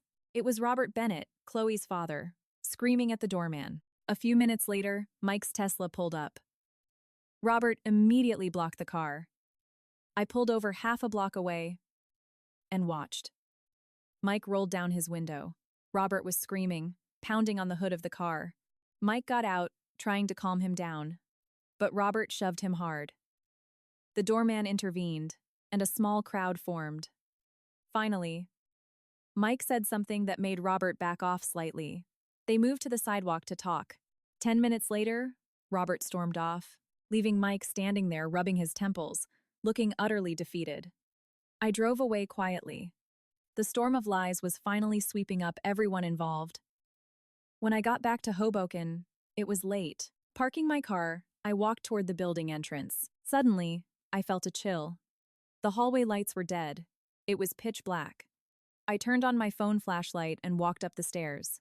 My footsteps echoed, making my heart race. Passing the second floor, I heard a faint noise behind me. I spun around, shining the light, but saw nothing. Just paranoia. I hurried to the third floor. As I put my key in the door, I froze. A faint light was bleeding from under the doorframe. I had definitely turned all the lights off. My heart pounded against my ribs. I backed up slowly, hand reaching into my purse for pepper spray. The door opened from the inside. Jess. You're home. Mike stood in the doorway. In the dim light, his face looked ghostly pale. How did you get in? I demanded. Ready to run. I have a key, remember? He smiled weakly. Our house. I kept the key. This isn't your house anymore. Get out, or I'm calling the cops. Do it. He was bizarrely calm. I have nothing left to lose anyway. Chloe took her stuff and went to her parents. Her dad is threatening to sue me for wire fraud if I don't pay him back. Henderson suspended me pending a forensic audit. The NYPD is freezing my accounts. I've got nothing, Jess. His voice carried a desperate, eerie tranquility that terrified me more than anger. You brought this on yourself. I kept my voice steady. Now get out of my house. Our house, he corrected. Legally. Still ours. Not for long. Yeah, not for long. He sighed and took a step toward me.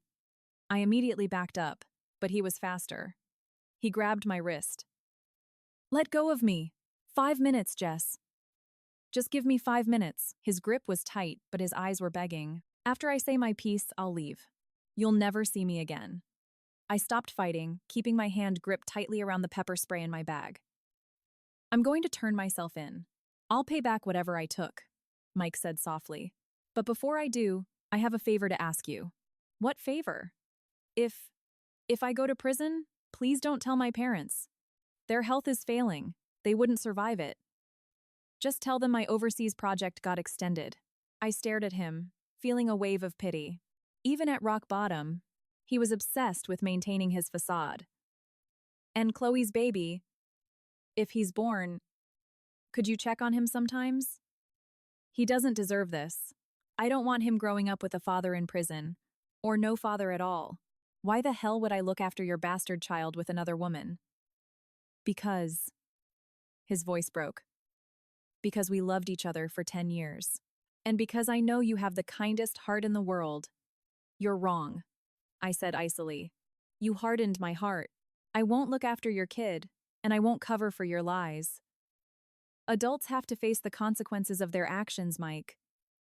All of them. He looked at me, the last flicker of light in his eyes dying out. You really have changed. Like I said, you made me this way. Yeah, I did. He let go of my wrist, smiling a broken smile. I'm sorry, Jess. I'm sorry for the 10 years. I'm sorry for the 5 years. I'm sorry for everything. He turned and walked slowly down the dark stairwell. Just before turning the corner, he looked back. You threw the photo album away, didn't you? I hesitated, realizing he meant the tin box. Yes. Good. He nodded. You should have. And then he was gone. His footsteps faded into silence. I stood by the door for a long time, making sure he was truly gone, before rushing inside, locking the deadbolt, and checking every room. It was clear, but on the living room coffee table sat 2 items: a spare apartment key and a debit card. Underneath was a scrawled note. The pin is your birthday. There's $80,000 in there. It's the last thing I can give you. I'm sorry. I stared at the card, feeling a complex knot in my stomach. Was this compensation? Atonement? Or just him trying to buy peace of mind?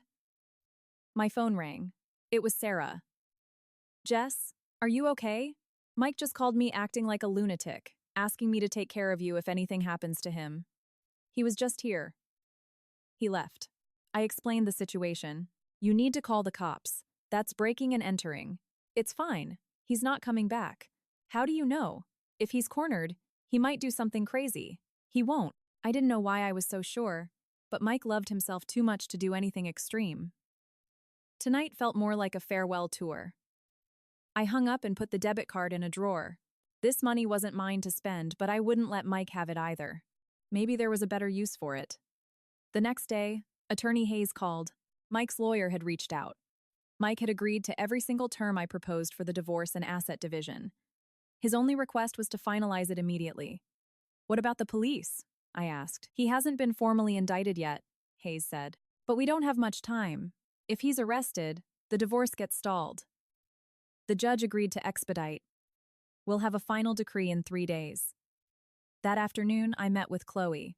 She looked exhausted, dark circles under her eyes, but her gaze was resolute. I made my decision. I'm having the baby, and I'm raising him alone. My parents are going to help me. She rubbed her stomach. I'm done with Mike. Did he come see you? Yesterday. He left an envelope of cash, said it was child support. Chloe smiled bitterly. I didn't take it. I don't want my kid knowing his life started with dirty money. What's your plan? I'm leaving the city, moving upstate with my parents. Start fresh. She looked at me. Jessica, this might sound weird, but I really respect you. You're strong, decisive, and you know what you want. I hope I can be like you someday. You will be, I said genuinely. Take care of yourself. As I was leaving, Chloe called out, Jessica, one more thing. I think Mike has severe clinical depression. When I was packing his things last night, I found hidden prescription antidepressants. Looks like he's been taking them for over a year. I froze. Since when? The date on the bottle was from last year. I know I have no right to defend him, but if you have the chance, maybe tell him to seek actual psychiatric help?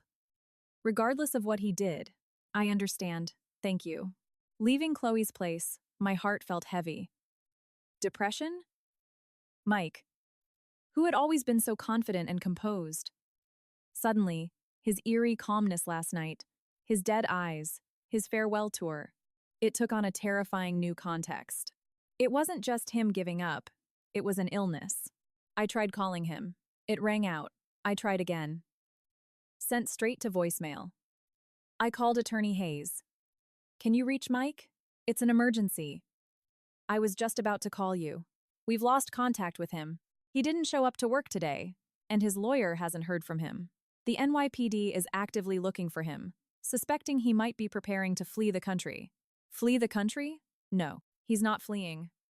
A horrifying thought pierced my mind. Last night's words, the debit card, the depression, the life insurance.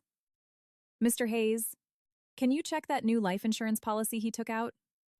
The large one? Why? Let me pull the file. I heard shuffling papers. Yes, a $500,000 policy taken out 3 months ago. The beneficiary was Chloe Bennett, but she signed a waiver releasing her claim during their breakup. Is there another policy? More shuffling. Hayes's voice went dead serious. Yes. A new policy enacted 2 weeks ago. $500,000. The sole beneficiary is you, Jessica. My blood ran ice cold. Mr. Hayes, where is he? The NYPD pinged his cell phone. It's stationary near an abandoned pier complex on the Hudson River, up near Washington Heights. Police are en route, but they advised family to stay away. Text me the address, I screamed, grabbing my car keys. Jessica, it's too dangerous. Let the police handle it. Just send the damn address. The text came through. I bolted for the elevator. Every second felt like an eternity. Mike's dead eyes, his calmness, the insurance policy. It all painted a picture I didn't want to see. No, Mike wouldn't do this. He loves himself too much. But last night, that wasn't the Mike I knew. I sped up the West Side Highway, weaving through rush hour traffic, leaning on the horn. My phone rang. It was Detective King. Miss Parker, we located Mr. Davis's vehicle near the abandoned Hudson Piers. His phone and wallet are inside, but he's missing. We're widening the search. Do you know where he might go? The old observation deck, I remembered. When we were in college, whenever he was stressed, he'd go to this abandoned observation deck overlooking the river just north of the George Washington Bridge. No one ever goes up there. Copy that. Sending units. Do not approach alone, Miss Parker. I hung up, exited the highway, and tore down a dirt access road. As night fell, the George Washington Bridge lit up the sky. Up ahead, police cruisers were parked near the rusted, condemned observation deck. Red and blue lights flashed against the encroaching dark. I slammed the car into park and ran. A young uniform tried to stop me. Ma'am, active police situation. I'm his wife. Let me through. Detective King jogged over, looking grim. I told you to stay back. Did you find him? King hesitated, then nodded. He's up there. But it's bad. He's standing on the wrong side of the railing. We can't get close. A 10-story drop straight into the churning, freezing currents of the Hudson. Let me talk to him, I demanded. We have a trained hostage negotiator en route. He won't listen to a cop. I know him. I grabbed King's arm. Please. King stared at me, then nodded. Put this vest on. We'll be right behind you with a tactical team. I put the heavy Kevlar vest over my coat and followed King up the rusted metal stairs. The wind howling off the river was deafening. At the edge of the platform, a figure stood with his back to us, balancing on a 6-inch concrete ledge outside the guardrail. Mike! Mike Davis! King shouted over the wind. Your wife is here! She wants to talk to you. Mike didn't turn around, but I saw his shoulders flinch. Mike! I yelled, stepping closer. It's me! Slowly, he turned his head. In the dim light of the bridge, his face was a pale ghost. You shouldn't have come, Jess. His voice carried on the wind, horrifyingly calm. I came to take you home. Let's go. Home? He let out a hollow laugh. I don't have a home. Chloe's gone, you're leaving me, my parents are in Canada. I have nothing left. I'm a complete failure. You have yourself. I took a step forward. Behind me, the cops signaled me to stop. Myself? He shook his head. I hate myself the most. I lied to you for 5 years. I ruined Chloe's life. I lost my job, and I'm probably going to prison. What's the point of me existing? You're sick? Mike! Depression is a sickness. It can be treated. I'll go to the hospital with you. It's too late, Jess. I've gone too far. There's no going back. You can always go back. I tried to keep the panic out of my voice. Chloe is having the baby. That kid needs a father. I will never forgive you. But I don't want you to die like this. The baby, he whispered. That kid never should have been born. Having a father like me is the worst thing that could happen to him. Then change. Be a better man for him. Make up for what you've done. Mike fell silent. My heart was pounding so hard it hurt. The wind whipped my hair across my face. The Hudson roared below us. Do you remember this place, Jess? He asked suddenly. Our first real date. You were wearing that white sundress. You said you wanted to see the ocean, and I promised I'd take you. I made so many promises, and I broke every single one. We can still go. We can go see the ocean right now. Come here. I took another cautious step. No. I don't deserve it. He turned his body fully toward the river. I'm sorry, Jess. Truly. If there's a next life, there is no next life. I screamed, tears finally breaking free. Mike, if you jump, I will never forgive you. I will hate you to my core for the rest of my life. You owe me 5 years. How are you going to pay me back by dying? He flinched. Dying is the coward's way out, I yelled. I am a coward, he screamed back, his voice finally breaking with raw emotion. I couldn't face you. I couldn't face Chloe. All I do is lie and run away. What good am I alive? Then stop running. Face what you've done. I took another step, now only 10 feet away. Face the courts. Face Chloe. Face my parents. Face me. Take your punishment, get treated, and start over. He looked at me. His eyes were a chaotic storm of guilt, despair, and a tiny, fragile spark of hesitation. Suddenly, the rusted concrete under his left foot gave way with a loud crack. Mike's arms flailed as he lost his balance, falling backward into the abyss. No! I lunged forward, reaching through the railing. My fingers brushed his jacket sleeve, but I couldn't grip it. He vanished into the dark, followed seconds later by a sickening splash. My mind went completely blank. Diver team, go! King roared into his radio. Police and FDNY crews rushed the platform, spotlights cutting through the dark water. Marine units were already speeding toward the splash zone. I collapsed against the rusted railing, staring down at the churning black river, shaking violently. No. He can't die. You can't die. Misso, Parker, come with me. A female officer gently pulled me away from the edge. Marine unit is on it. We'll find him. How do you survive a 100-foot drop into a freezing river in the dead of night? I stood on the muddy riverbank watching the search boats crisscross the water. Every second dragged like hours. We got him. A voice cracked over a police radio. Sector 3. He's responsive. Responsive. My knees buckled, and I nearly hit the mud. Ambulance sirens wailed as paramedics rushed a stretcher to the docks. The police boat pulled up, and they dragged Mike onto the pier. He was soaked, shivering violently, and semi-conscious. But he was breathing. They loaded him into the back of an ambulance. I tried to follow, but an officer stopped me. You can meet him at the hospital, ma'am. We'll need a full statement from you later. I followed the ambulance to New York Presbyterian. Sitting in the sterile waiting room, Sarah and Attorney Hayes arrived shortly after.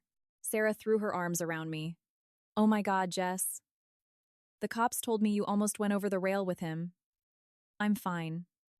He's going to be fine. I muttered, staring at the floor. Attorney Hayes sat next to me, lowering his voice. The police preliminary report rules it an accidental fall, not a finalized suicide attempt. The ledge crumbled. And Jessica. The diver said that right before he hit the water, he tried to twist his body to dive, rather than fall flat. In the final second, he wanted to live. That fact brought me a bizarre sense of comfort. An hour later, the ER doctor emerged. Family of Mike Davis? I'm his wife. I stood up. He's stable. Core temperature is back to normal. Mild concussion from the impact. So we're keeping him for observation. However, he's extremely emotionally volatile. We've requested a psychiatric consult. He's under a mandatory 7-2-hour psychiatric hold. He's suffering from clinical depression, I told the doctor. We suspected as much. You can go in, but please, keep the conversation light. I walked into the ER bay. Mike was lying on a gurney, hooked up to IVs, looking impossibly small. When he saw me, he turned his head away. Jess, I'm sorry. Don't talk. Just rest. I didn't do it on purpose. The ledge broke. His voice was barely a whisper. But when I was up there, I really wanted to jump. But then you yelled. And when I started falling, I was so scared, Jess. I was terrified of dying. Being scared of dying is a good thing. I sat in the chair next to his bed. It means you still want to live. Do I even deserve to? That's not for you to decide. I looked at him. Living is a right, not a reward. If you survived that fall, it means your story isn't over yet. He looked at me, a single tear rolling down his cheek. What do I do now, Jess? I don't know what to do. You get better, mind and body. Then you face your reality. The legal charges. Chloe. My parents. Take it one step at a time. Will you be there with me? I fell silent. I didn't know how to answer. Right. He smiled a broken, sad smile. I shouldn't have asked. Go home, Jess. Thank you for saving me today. But don't worry about me anymore. I'll make sure you get the right doctors, and I'll help sort out the immediate paperwork, I said honestly. But that's it. Mike, our marriage is over. That hasn't changed. He closed his eyes. I know. Leaving the hospital, it was past 3:00 a.m. Sarah drove me home. We were silent the whole way. Pulling up to my building, she finally spoke. Are you really going to help him? I don't know, I sighed. But seeing him like that, I can't hate him anymore. I just feel pity. You're too soft. Maybe. I smiled bitterly. But I'm not going back to him. That's a hard boundary. Helping him now is just honoring the 10 years we had and not watching a human being destroy himself completely. What about Chloe and the baby? That's his responsibility. I'll tell her what happened, but the rest is on them. That night, I couldn't sleep. Standing on my balcony, looking at the Manhattan skyline, the events of the day replayed in my mind. Brushing so close to death made everything else seem trivial. Hate took too much energy, and I was exhausted. My phone buzzed. A text from Chloe. I heard about the accident. Is he okay? I replied. He's in the hospital. He'll live, but he's under a psychiatric hold. He needs intense therapy. You can visit him if you want, but brace yourself. He's in bad shape. Understood. Thank you for telling me. And thank you for saving him. I hate him for what he did, but I didn't want him dead. Me neither, I typed back. I put the phone down and looked at the sky. There were no stars, just the ambient orange glow of the city. Mike survived, but the road ahead for everyone would be excruciating. He had to face the law, his mental health, and the crushing guilt of the lives he ruined. 3 months later, late November, I stood on the steps of the New York State Supreme Court building, holding my final divorce decree. The judge had granted everything I asked for. I kept the majority of the liquid marital assets, my car, and my retirement accounts. The Tribeca condo was ruled outside my marital estate, leaving Mike and Chloe to fight over the equity with her father. The sky was a slate gray, spitting a freezing drizzle. I didn't open my umbrella, letting the cold rain hit my face. Jessica, Attorney Hayes walked out, handing me his umbrella. It's officially over. Yes, it's over. I took the umbrella but didn't open it. Mike's criminal trial for the embezzlement is next month. The evidence is airtight. He's looking at 3 to 5 years. His public defender is pushing for probation, but it's a long shot. Hayes paused. Though his official clinical depression diagnosis might buy him some leniency with the judge. How is he doing these days? He's cooperating with his outpatient treatment and seems emotionally stable. I heard Chloe brings the baby to see him occasionally. Chloe had given birth a month ago. A boy named Ethan. He didn't take Mike's last name, but she allowed visitation. It was the absolute maximum amount of grace she could offer. Will you attend his trial? Hayes asked. I shook my head. No. One goodbye is enough. Understood. What are your plans now? I'm going to travel. For years, I just worked and waited for one man. I haven't really seen the world. Good for you. Call me if you ever need anything. I walked to my car. The rain was picking up. My phone buzzed. Sarah. It's done? It's done. Celebration dinner tonight. And we're inviting James Miller. You still haven't properly thanked him for kicking this whole thing off. You're right. Usual spot, James Miller. If I hadn't run into him in that elevator, I might still be waiting like a fool. He had helped tremendously, connecting me with P.I. Smith and offering to testify if needed. I owed him a massive debt of gratitude. At dinner, Sarah, James, and I toasted. To the Statue of Liberty! Sarah clinked my glass. Don't tease me, I laughed, turning to James. Seriously, James. Thank you. Don't mention it, James blushed slightly. Honestly, I regretted telling you at first. I was scared I ruined your life. But seeing you now, I know I did the right thing. You did. The ugliest truth is always better than a beautiful lie. We talked about our futures. James was transferring to a project in London for a change of pace. Sarah was up for a partner track at her firm but was weighing the work-life balance. What about you, Jess? Sarah asked. Maine first, then maybe a road trip down to the Keys. After that, Europe. Solo? Solo. I need to figure out who I am again. Before I left New York, I handled one final piece of business. I took the debit card Mike had left in my apartment with the $80,000 and had a lawyer set up a blind educational trust fund for Ethan Bennett. Why are you doing that? Sarah asked, baffled. That's your restitution money. I don't need his restitution, but that kid might need it. I looked out at the city streets. It's my way of putting a period at the end of this 10-year sentence. The next morning, I arrived at JFK with a single suitcase. As I waited to board my flight to Portland, I called my parents. Have a safe trip, sweetie. Call us.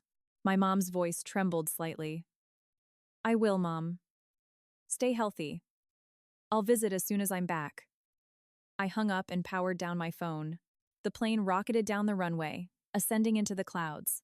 The city where I had spent my entire adult life shrank into a grid of tiny gray blocks before disappearing entirely. Goodbye, my past. Goodbye, Mike. Autumn in Maine was breathtaking.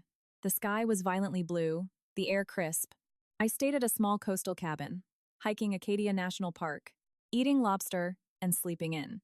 After 2 weeks, I drove south, driving the entire East Coast down to Key West, meeting people, hearing their stories, and sharing mine. 2 months later, I returned to New York. It felt simultaneously foreign and intimately familiar.